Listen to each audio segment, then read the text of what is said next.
Sometimes it baffles me how something that God made to be pleasurable, fulfilling, it means to have us bond with each other, can become something that now destroys, puts us in a state of secrecy, makes us feel like we have things that are hidden. Sexual struggles are real, but most times we tend to hide them. Sometimes we even mask them as something that doesn't mean too much.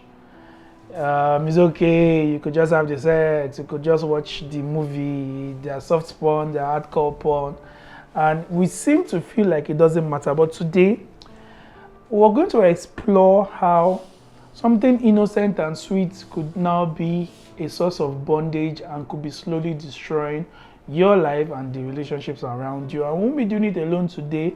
We're going to be doing it with a seasoned therapist who is also a mentor to boys, but I don't need to say so much about him when you could see for yourself who are seeing. So let's just introduce our guest to you. Ladies and gentlemen, meet Abibo Berpele, popularly known as the boys' mentor. He's a certified teens coach, addiction recovery therapist, dating counselor, parenting trainer, and a sexual purity instructor. With over 15 years of active mentorship, Abibo has dedicated his life to educating, equipping, and empowering boys, teens, students, and parents with the values, skills, and tools they need to thrive. He's the founder of the Abibo Berpele Coaching Academy, an organization with a sixfold mandate: mentoring boys, coaching teens, training parents and teachers, guiding youth on dating without regrets, and supporting addiction recovery. Abibo has authored 15 impactful books, hosts weekly parenting sections, and delivers powerful trainings in schools, churches, and organizations across the nation. His work is transforming lives and systems one family at a time. He is happily married to his queen, Favor Abibo Berpele, and they are blessed with a beautiful daughter. Alright, Mr. Abibo, thank you so much for making the time to be with us here today. Thank you so much. But generally, I would just like to ask you, how can you define sexual addiction to our listener? How is that sexual addiction different from just having a high libido? Thank you so much, Ini. It's nice to be here. Thank you also for doing what you do with love with Ini. When we talk about sexual addiction, we're talking about compulsive engagement with sexual behaviors, even when you know it is negative and it's bringing consequences to you. Okay. All right. Okay. So when we talk about sexual addiction, we're saying you have not looked at controlling the desire for sex that is causing you problems at different areas of your life. Okay. And you just feel like, okay, I'm engaging in it to help me. Meanwhile, over time, you see that this thing is hurting you, and you still do it to have that high libido, that dopamine, that feel good, emotions. Yeah. And while you're trying to feel good, it does not last long, because the damage and hurts that come after the feel good is worse than the pleasure you gain within the feel good hours. So that becomes an addiction, compulsive engagement in a thing when you already know that this thing, it's not good for me, but it just gives me this pleasure, and you get into it. Okay, so I'm just going to dive right deep into the pool as we have started. So is it possible for a married couple who are only having sex with themselves to have sexual addiction?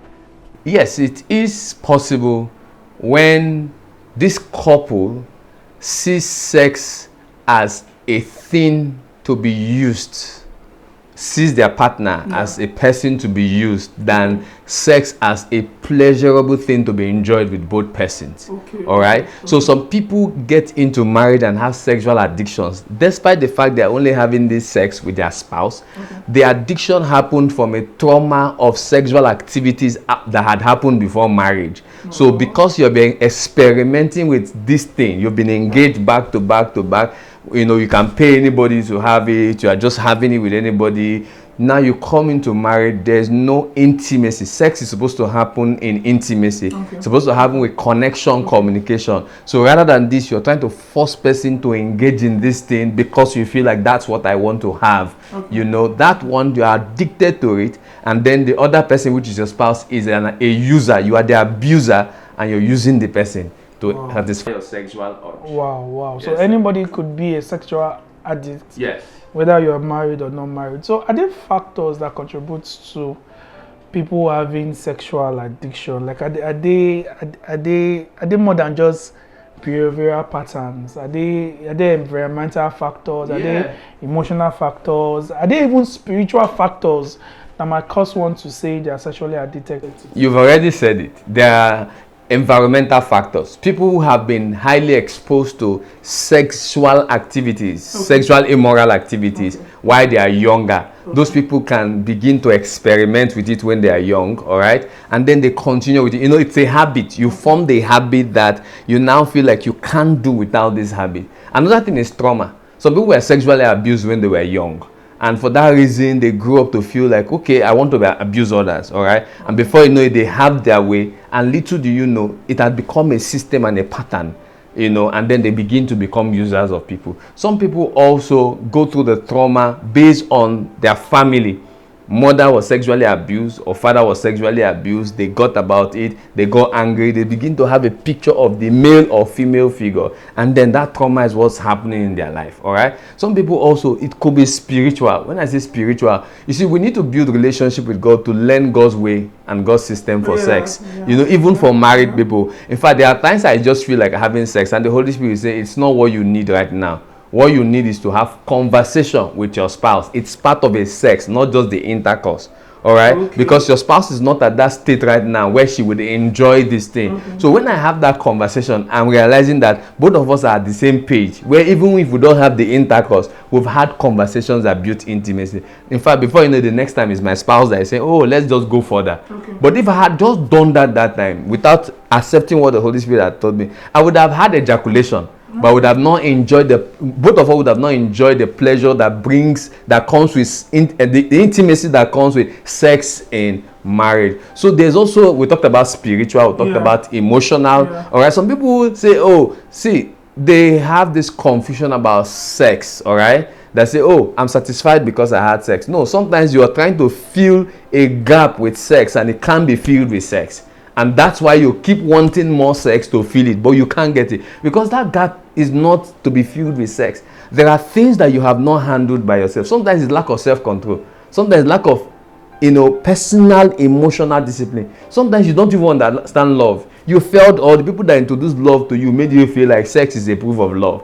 And now you've had it, and your definition of love is sex. And before you know it, you're saying, oh, but I just need it. So these things could be, things that could lead to these sexual addictions, even in marriage. Wow. So before I even proceed further, how did you get into this? How did you get into wanting to be a therapist, wanting to help people with such situation, getting to understand how this play out? What led to this for you? I would say the Holy Spirit led me to this using my past and what is happening in life. So I was exposed to pornography at a very young age, 7. Became so addicted to it at the age of 9, from porn magazines to watching. It happened for 14 years. I got born again at 15, but I was still struggling with pornography and masturbation.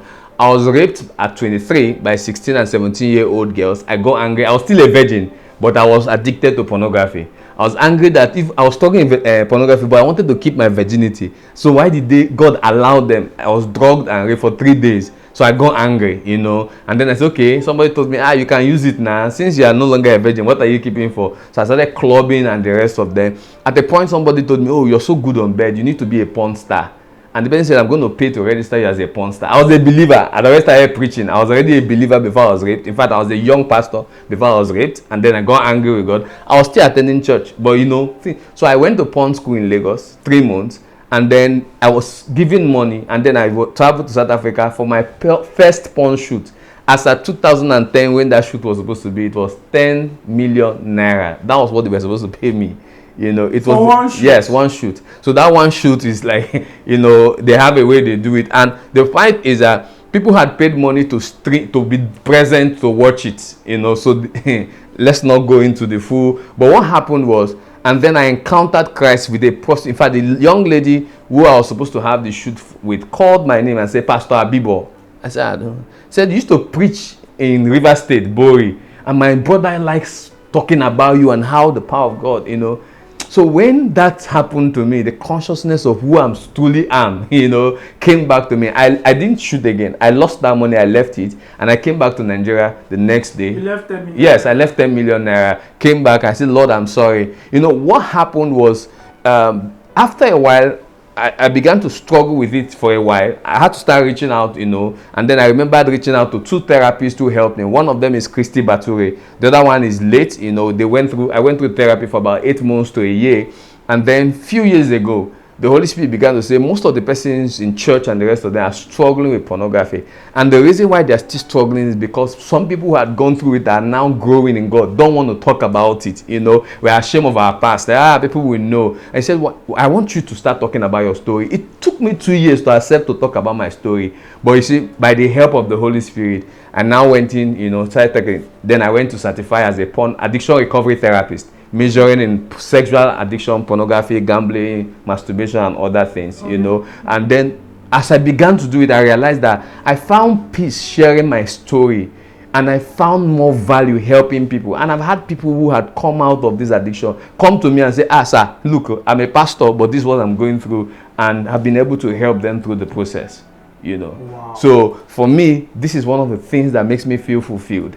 Helping people see that you're struggling because you're a believer. And this is one reason why this happened, is because many believers struggle with these things, but they can't speak up. And maybe we'll talk about the impact of pornography and all of that. Yeah, let's just talk about it, because I was just going to ask, how does sexual addiction affect someone's mental health? How does it affect your relationship? Okay, so if nobody likes to accept the tag that they are sexually addicted to things. So, and as Christians also, we are built to accept that things happen to you, but that's not your identity. Yeah. So what are the things that you would begin to see as things that are either affecting your relationship or your mental health, or is affecting your overall well-being, that you begin to say, okay, I agree, you're not an addict, but you have a sexual issue here. What symptoms play out? How does it I affect? often say, don't wait till you become addicted. Okay. Once you identify you're having an issue, that is either you're experimenting with it or you're becoming a user, you need help. Because if you wait till an addiction, you see, salvation is entire package, but there are behaviors that will make you not enjoy the fullness of your salvation. Okay. One of them is your exposure to sexual addictions, and then denial. So one of the things is isolation. You begin to have a secretive life. Okay. You're hiding too many things. You are you're trying to, so that people will not know. Okay. It's a sign. You can't be vulnerable. It's a sign. Then mental struggles, anxiety, depression. Only you're like, this thing, if they catch me, shame, guilt, and they're like, I don't want people to know. Let me just allow it. Another thing is what? Purpose lost. You begin to lose some sense of worth and value. The truth is, someone who seriously realizes this thing will say, I'm not in the right path. And that's where grace and the help of God, mercy is there. When you don't recognize it and ask for help. Another thing is addiction circle. You're seeing yourself repeating the thing over and over. It's like, it leads to lying. See, when you start getting into this thing, because you're secretive, you're lying. What are you doing? Nothing. You're trying to put lock on almost everything. Even things your wife used to have access to, she no longer have access to. So a lot of these things. Relationship breakdown. You're not vulnerable to your spouse again. And one thing I tell people that helps people come out of addiction, especially married people, vulnerability. That's why I say it to husband or wife. If you find out your spouse, be available for your spouse to be vulnerable. That way, you would help your spouse break a system that is creeping into your marriage. Why did I say so? I've realized that many men I've worked with who are struggling with sexual addictions say they cannot speak to their wife. And the more they can't speak to their spouse, the more they get engaged in it. So I want them to open up. Be a spouse that can say, okay, my husband, come to me no matter what. I want to talk with you. That's where your marriage have to be healthy. I like what you're doing with relationship. If you don't have a healthy marriage, your spouse can't come to you to talk about it. And if you can spit everything to everybody, then you lose your spouse. So he better dies or she better dies in the secret of addiction than come to you, Then trust issues, yes. Because when you feel like your spouse catches you, and then she can't trust you again, you want to hide it. Why not create a healthy, that's why this thing you're doing is very critical. Having a healthy marriage space where you can say, look, I'm lost in after again. In fact, let me say it to believers. At the point in your life you have feelings for somebody that is not your spouse, it is a sign that something, you need to work on something. You need to work on your emotions. You need to work on something. You need to increase your relationship with your spouse. Talk with your spouse about it. And when you can't communicate that, you are now saying, I can deal with it on my own. Guess what? You are actually giving opportunity and room for sexual triggers to begin to show up in your life. And over time, that's how many people get into fornication and adultery even when they are married. And they are good believers, so the problem is they didn't deal with the thing from the early stage and it began to affect their life. Okay, so while we were speaking, I remember that the first time I was in boarding school, the first time I saw somebody masturbating. It was masturbating in our boys' bathroom, and we were watching him masturbating. For me, I didn't know what he was doing. He just told us to watch and see that something would come out from his private part. And for a while, I saw sperm, and we're like, okay, this seems cool. Then I was like, you guys can try it, it's cool. But I mean, it was just a funny thing, but that was my first time of seeing it, in school.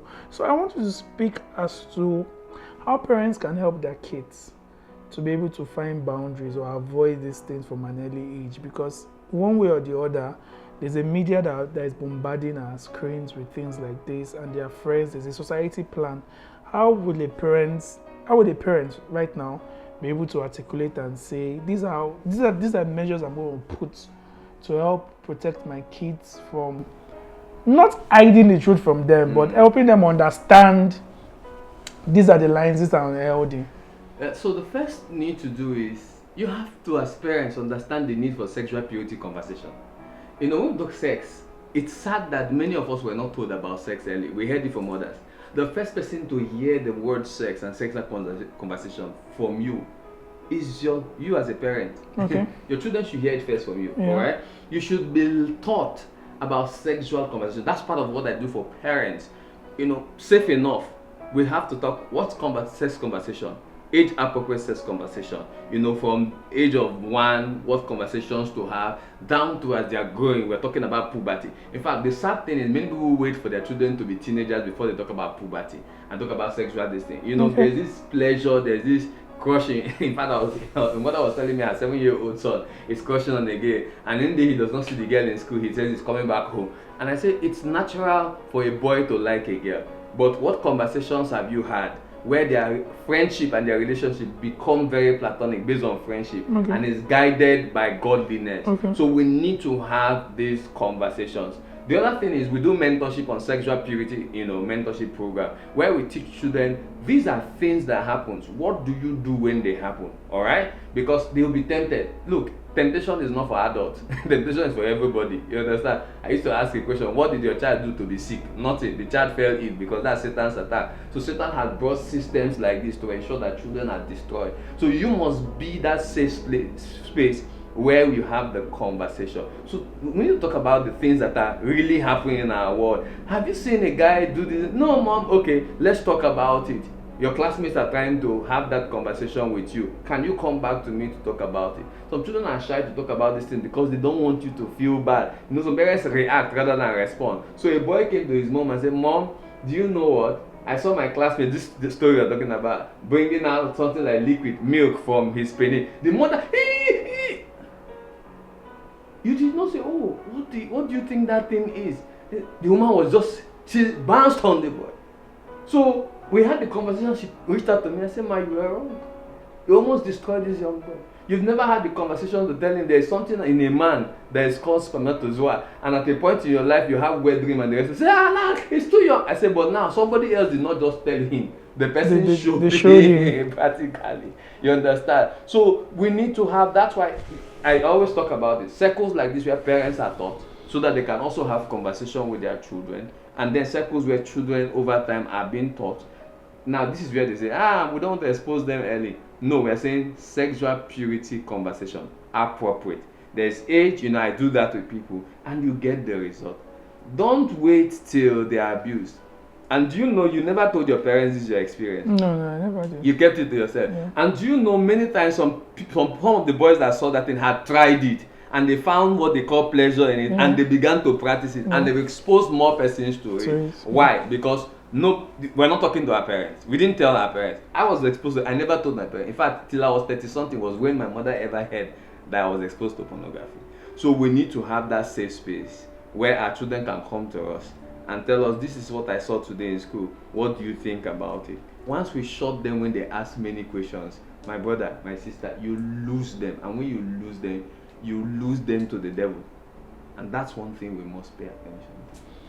Okay, so I want us to dive a little bit into this help pattern. I know these are paid sessions for you, parents pay you, but if you could just give us a little bit of the things parents can do, individuals can do as to, how to help themselves begin to recover, especially because in a society like this, there was a time where this was a stigmatized issue. But the fight back now is seems to be like, it's not more about shame. We are doing it. People should leave us alone. There's nothing about it anymore. But before we go into that, just hang on there. We'll be right back. Don't go anywhere.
Welcome back. We've been with Coach Abibo today, and we've been trying to deal with sexual addiction. All of us at one stage or the other was probably exposed to sexual vices inappropriately, or we might be, or might know people who have been exposed to these things and they need help. And today's episode, we're just trying to give you practical tips to be aware of these things that are happening and how you can solve it. We are still here today with Coach Abibo, and we're trying to discuss on how can we solve this thing. So if I've experienced any of these things before, what are some of the steps I should take to be able to start healing from this? The first thing you need to do is accept that you are struggling with things like this. Acceptance is it. Denial makes addiction increase or grow. Okay. Acceptance help you to come to the point where you seek help. Okay. Which is the second point. Now you've accepted, seek for help. Speak to trusted person. Like I said before, if you build quality relationship with your spouse as a married person, your spouse is the first person to know. If it's your parents, you have that relationship with your child, you should be the first person to know. The third is who is certified, who is qualified to help you through the process. Submit yourself to be taught. Submit yourself to be helped. Submit yourself for therapy. So in that conversation of therapy, we'll know, are you a user?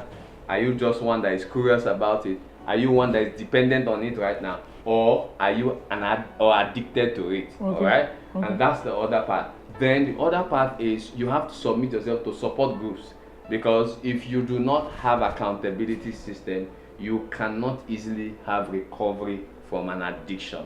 Now the fifth part, you must understand that there is hope. It might take time. Some people's addiction recovery, in fact, it's a consistent thing, because there are things I'll talk about also that you must also pay attention to. Let me give a practical illustration. I struggled. I have been recovering and I'm still recovering. I am not in the addiction. But one thing I understand is, what are the triggers? There are songs that used to trigger me before. I have taken all of those from my listening. There are images and sites that used to trigger me. I have blocked all of those things. There are conversations that used to trigger me. So one thing that helps is understanding your triggers. What are the things that triggered you? There is a boy particularly, he does not watch porn videos, but once he hugs a girl, the next week he's actually having sexual addictions and fornication. All right, so I began to realize he does not want. If you just try to bring porn before him, he rejects it. But immediately he hugs a girl. So we have to work on that with him. All right, so you know your trigger. Those are the things you begin to consistently deal with and pay attention to. So when you put these things together, you realize that you are working on it intentionally, not just I'm going to change overnight. No, and this thing, other thing is not willpower. It's not something you try to say, let me secretly handle it. Look, I've tried it before, it failed. Many of my clients have tried it before and they failed. You have relapsed repeatedly, but when you have a support system, it guides you, gives you that hope, it gives you that courage. You know there's somebody there that is ready to walk you through the process. You are accountable to somebody to get results. And when you're making mistakes, there's someone to encourage you and give you a support. Okay, that's beautiful. I just want to also ask, from your perspective and considering the people you've dealt with and engaged over time, there's a culture that I see, and as I interact with people that they talk about, and they say this addiction is okay. There's nothing wrong with it.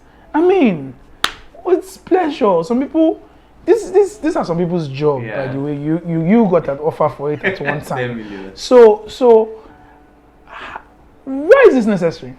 Why is it important to identify that this is an issue, and why do somebody need to step out from it? Why is it necessary? Basically, let me start by saying, if you do not know your assignment, your purpose in life, you will not see it as a problem. Okay. So your identity in Christ, quote and unquote, is why you want to come out of it. He that is in sin, that has the nature of sin, does not need to come out of pornography because he's swimming in his ocean. That's the first thing. So when you see people that say it's normal, just know that they are not in our kingdom. That's the first thing. You understand?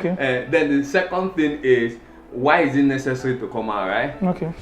Coming out is because it's affecting many parts of your life. You see, people tell you that, there are lies. There's a book I'm writing, it said, don't play with the demon, pornography. Alright, there are many lies. In fact, I wrote 30 lies pornography tells boys and men. Alright, one of them is that it's just you. There's nobody else. It does not affect anybody else. The other one says it's just pleasurable. After all, there's nothing wrong. The other one says it teaches you about sex. The other one says it helps you to have sexual satisfaction. Some people will tell you it's adult movie. I say, what is adulting about adultery? Some people will, so there are many things like that. So when you see this thing from the light of who you are in Christ, that's where I would actually put this. And what destiny and purpose God has for your life. These things are affecting it. Will it affect your relationship with your spouse? Yes. Will it affect your finance? Oh, my brother. Some people don't believe it. But the truth is, pornography affects your finance. In fact, let me practically say, In 9 months as at 2010, I spent 1,742,000 naira carrying prostitute. Money that at that time, I was working in a bank. My salary was 125, and then other things I was having. And I was doing other businesses that paid me money. In fact, I was still singing in churches and was getting money. And those, I did not spend good money for my life, for other things. No land. In fact, but I used it on carrying prostitute. So it tells you it affects your finance. Yeah. It affects your family. In fact, when you are married and then your wife suddenly catches you that you are, what happened? Shame and the rest of you lose, quote and unquote, your manhood. You feel guilty, you don't know how to communicate. Some people want to do everything to ensure. That's not the way to solve it. That's bandaging an injury without actually giving drugs. So these are the things you need to consider. Who is it affecting? Stop lying to yourself, it's not affecting anybody. As long as your life is not well, other people are affected. A sick child does not take himself alone to the hospital. A sick husband or spouse does not take. There are people that are affected. The doctor is affected because he has to pay attention to you. Your family is affected. People's money are even if it's only your money. What about people's time? So we must consider all of those things to know that when you're struggling with pornography or any addiction, you are affecting the life of other people. Okay, so I'd like to also you to speak to the fact to different set of people, a husband or a spouse who have their spouse going through this. How do they render support? How does a parent render support to their child who is going through stuff like this? How does a friend render support to somebody who's going like? So to what extent can support be given? What kind of support can you give to people like this? Okay, before I answer that, I'll talk about practical ways to heal. That's one thing. Please go ahead. So I'll use the word heal. All right. The first is what? Healthy habits. You must learn the habits that lead to sexual addiction and change the habits. If you want to change your life, they say change your habits. So you must change what you're consuming, what you're hearing, what you're seeing, what you're feeling, and the rest of them. The other part is eliminate triggers, like I talked about before. What triggers you have, eliminate them. The third thing is accountability. You must be accountable to people for growth. The other thing is what? Learn to redirect. That's L. Learn to redirect. Redirect your focus, redirect your vision, redirect your association, redirect a lot of things in your life. When you take a retrospect about where you're going and what you're doing right now, is it leading you there? Alright? Then for those people who really want healing, the first thing you must understand is compassion. If someone is going through an addiction, you must be compassionate about the person. You must not see it like, he chose, she chose. No. Compassion. In fact, I used to say, without compassion, we cannot get people healed. Okay. You need to show them that you care. Okay. That's the first thing. Number one, avoid blame. Okay. Stop blaming them. If you want to help your spouse, you must stop blaming. And that's how you have always behaved. When you do that, you're telling the person that you can't be free from this thing. That's not how. It's a challenge. The person has opened up to say, I want help. If the person is having a relapse, what we call relapse is maybe for 10 days he didn't do this thing and one day he does. Embrace the person. Hug is a therapy in addiction management. Hug the person. You're not hugging to say, continue this bad thing you did. You're hugging to say there is hope. Alright? The other thing is reassure the person. Look, I know you're trying. I know you didn't get it right. I know you have this struggle. But we know that this process is working. It's going to go. Then the other thing is educate yourself. When you educate yourself, let me say, some people will go and tell everybody. Your spouse tell you I'm talking to you. You go and gather your women prayer meeting or your men association. Do you know? We need to pray. What you're doing is you're stigmatizing your spouse. Okay. Now the professional needs to know where there's a need, but don't spread it because you don't know how the other people carry it. I've been saying stories about people. I never mentioned anybody's name because I'm a professional. We won't say, do you know sister? His husband, his wife is so. Come and see. The other day. When you do that, your husband is like a paper before them. Once they see him, what comes to their mind? That man with it. So you need to see the person like one that is loved by God, one that is going through a challenge that God and therapy can help with the process. Like I often say, we can't replace therapy with God and we can't replace God with therapy. When you are ill, alright, the doctors give you medications. But there's education for you to say, okay, this thing was caused by this, you have to avoid it. If you don't avoid that, that's when. So even if the Holy Spirit heals you from an addiction, you need therapy education to help you know that, okay, these are the things that led you to this place. Otherwise, you repeatedly get back to that. Alright? So with that, you also have to make yourself available for the process of healing and help. Okay. Don't frustrate the people that are trying to show compassion. Don't frustrate their effort. Don't make it feel like after all they will love me. When you take it for granted, sometimes they come with their humans. But we must understand that they love us unconditionally no matter what, even if we must consistently put the effort. That's where that accountability is there. They are available to be accountable so that they can also walk you through the process of healing and health. So, in your professional opinion, why do you think people have a drawback as to coming for therapy? It's almost like society stigmatizes those people who say they are going for therapy sessions. So people who need help, but just the fact that it feels abnormal to not be able to find self-help, you now have to go seek a professional and even pay for it. Why do you think it's like a problem in society? Okay, so one of it is humiliation. Okay. The fear of being judged and being shamed. Oh, someone will know, they will judge me because they don't understand this. That's where we have the second one, ignorance. They do not really know. Some of them don't know that I actually need a therapist. Some don't also know that there are people who are satisfied to do this with me. All right. The other one is denial. Oh, it's not a thing. It's not a problem. It's my head that is telling me it's a problem. Understand? The other one is the embarrassment that comes with it. They feel like, oh, if I tell this therapist, others will know about it. Some other reason is money. Some people feel like, oh, I don't have enough money. They feel the money you put in for therapy, you understand, is not worth it. But they forget that the money you spend in the addiction is worse than the money you put in for therapy. I can say that because, like I said, you don't only spend money. You spend time, your relationship are affected, other parts of your life are affected, you understand? So practically, there was someone who got a job. He was struggling with addiction. He kept denying that he was not struggling with it, all right? He got a job after 7 years of marriage. The wife just gave birth to a set of twins.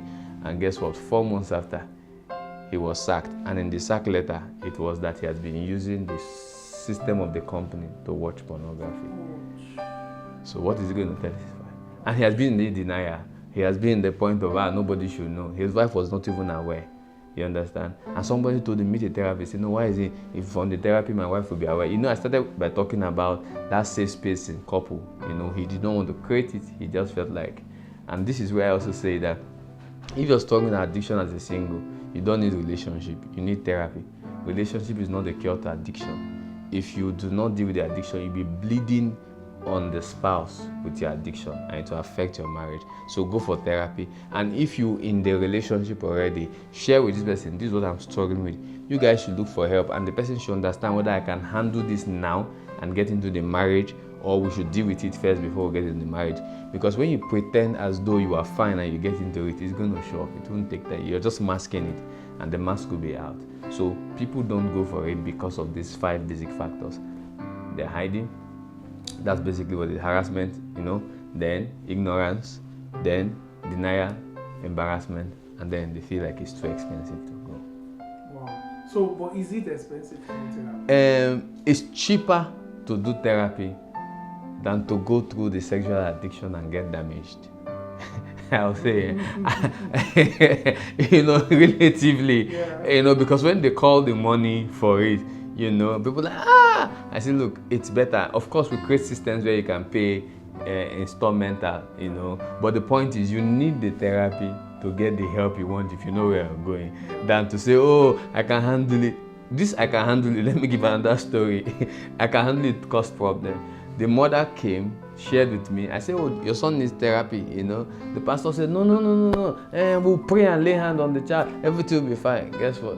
6 months later, the boy raped his sister twice. In fact, his friends taught him how to use a drug that would make her forget memory loss for a period of time and got her pregnant. She was pregnant, they went to do 2-3 times, to check. They couldn't abort the child. Finally, the child came out. They do a test. It was the boy. The boy ran out of the house. Now, they were not only struggling with a boy who was struggling with sexual addiction, right? Now, a boy who is running out of the house because he impregnated and the sister has a baby for him. The boy got lost. Why? Because you feel like, oh, don't spend the money on therapy. That's why I say, you can't replace therapy with God and you can't replace God with therapy. Each has their place, and that's how it works. Okay, so some people would never get to this point where, it becomes so crucial that they, lose a job, impregnate a sister. But it's just something that you just struggle with for a very long time. How do you help those people that are just feeling like, I'm not raping anybody, I'm just it's just one of those things. I get lonely at night and it helps me sleep. You know, it's just something we do. You know, we masturbate just to knock off the edge, or we just have sex because, I mean, it's not better than taking drugs and all these things. Is there a place where these things can really be compared, or somebody who does the thing that's going through their mind? It's a mind game. Your mind is telling you, oh, it's better than to. No, it's not better. You don't have a safe life already.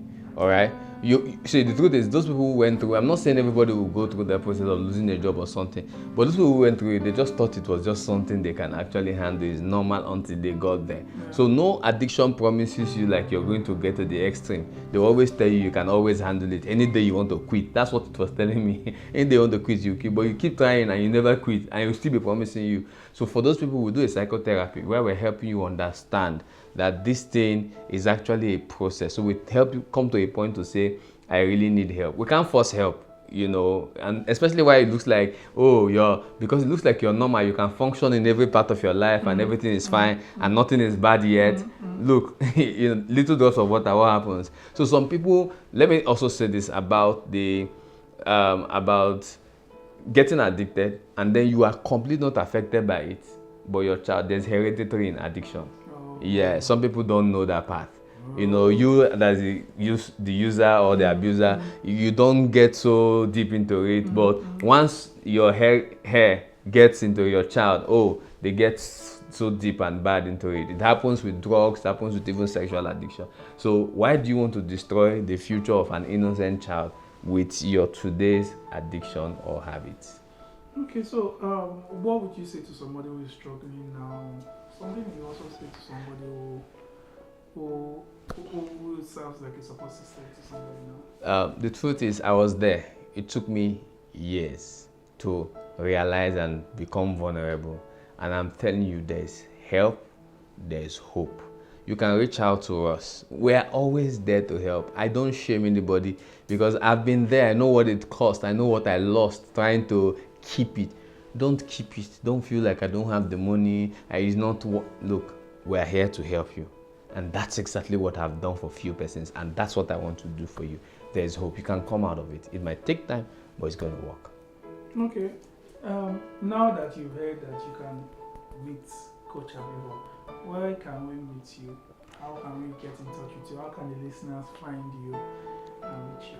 So on social media, Facebook is Abibo Berepele, Instagram, The Addiction Recovery Therapist. You can also reach me. My contacts are there. Our website will soon be on, especially for those who are going through this process. You can reach in to get my contact also, so we can get connected. So it's been an amazing time. You know, the only thing we do for you is to bring you the awareness to say you can be free. Nothing can hold you bound except you let it hold you bound. And we want your relationship to flourish, thrive, and take you to places where you never imagined that it could take you to. Because truly, kingdom relationships thrive. People are having wonderful experiences. And today we've had the pleasure of hosting Coach Abibo, and we thank him so much for making the time to be here with us. We hope to see you next time. As always, my name is Ini, and this is Love with Ini. Have an amazing week. Bye-bye for now.